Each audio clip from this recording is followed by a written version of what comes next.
Welcome back, everyone. Still working on these liner locks, and what I was doing is matching up the Mammoth to these bolsters, but I had to shape these bolsters to match the Mammoth.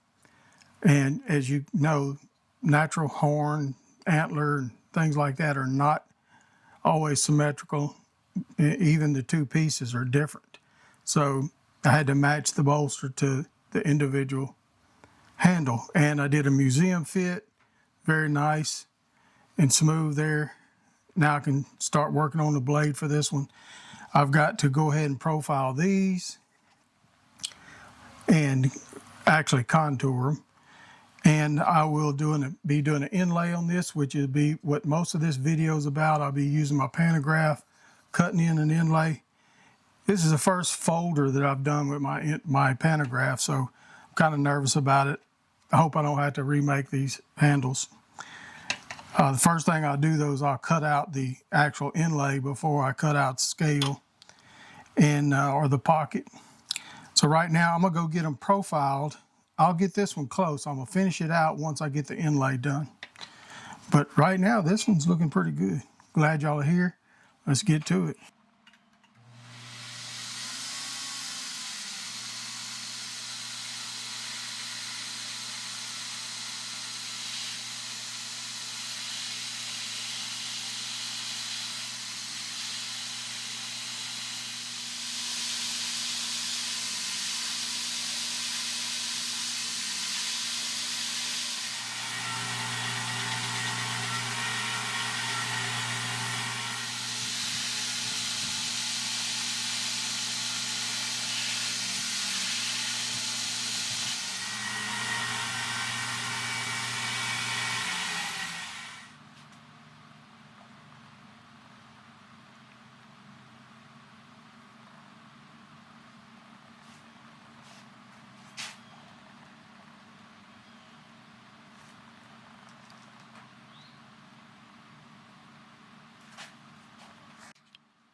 Okay, I've got the exterior of the liner locks looking pretty good.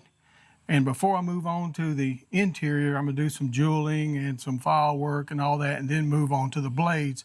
I wanna go ahead and cut out the inlay, which is a Shepards Cross, and I'll show you some close-ups here. And I'll be cutting it out of 4/16 stainless, about 60 thousandths. I've got it set up here. It's not pretty, but it works. I had to modify the template a little bit to get it in what I've got holding it. So I'm using my old pantograph here. It's very old, and I've only done a few projects with it. So this is my first folder. I'm gonna cut the shield, and then I'll cut the pocket. I've cut a few different shields for different things, but never for a folder. So wish me luck on this. I hope I don't mess up a perfectly made handle. All right, so let's get this started.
All right, everything went good on cutting out this Shepards Cross, and as well as the pocket.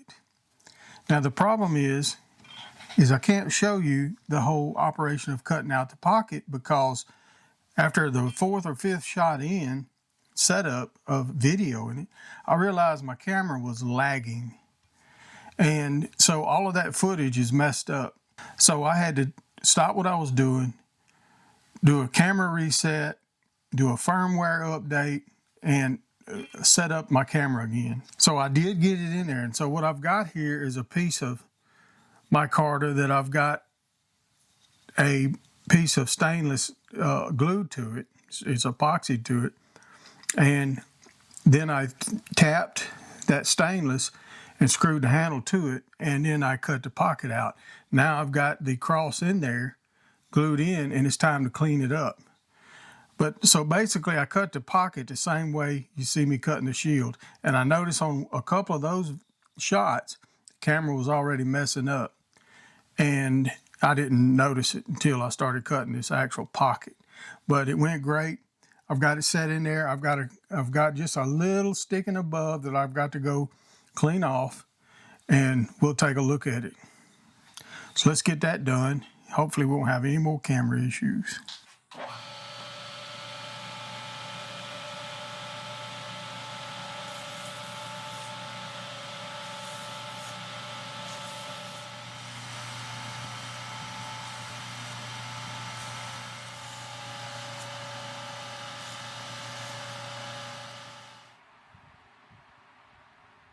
I'm going to go ahead and start working on liner details, finish work, jeweling, the whole 9 yards.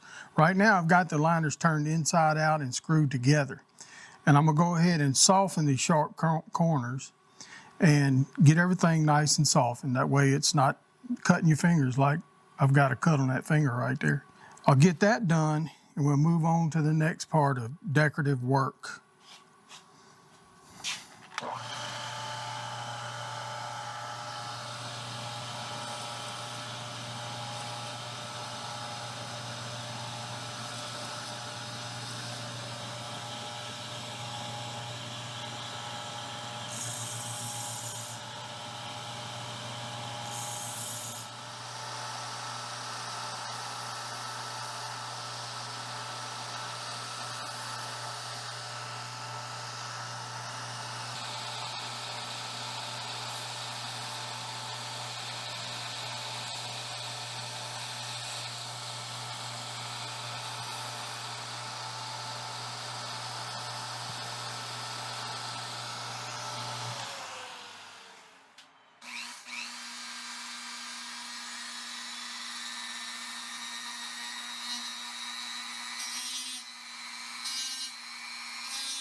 All right, folks, we got them all together. For the most part, the liners and handles is all finished. All I have to do is work on the blades. I'll give you some close-ups here, but everything come out pretty good. Now, I wanted to mention, I bought my template, had Chris Crawford knives, Chris Crawford with Chris Crawford knives, make my Shepards Cross template. And I use him a lot for templates. I mean, I have probably 30 of his templates, but I also follow Chris Crawford's pantograph procedures and the way I cut everything. And I will leave a link in the description to his site. I would definitely refer to his methods and ideas and the way techniques that he uses a pantograph. He does very fine work and builds excellent folders, automatics, scale release automatics. I mean, he's outstanding. Great guy, great to deal with. If you got a design you want, just send it to him. But I want to give him a shout out in this video. So in the next video, we're going to be grinding the blades, getting all that fit and working fine. That's all we have left to do. And some tuning, cleanup, and I'll try to cover that in a little more detail to finish these out. I want to thank you for watching. Thank you to my patrons. I really appreciate you so much. And we'll see you on the next video.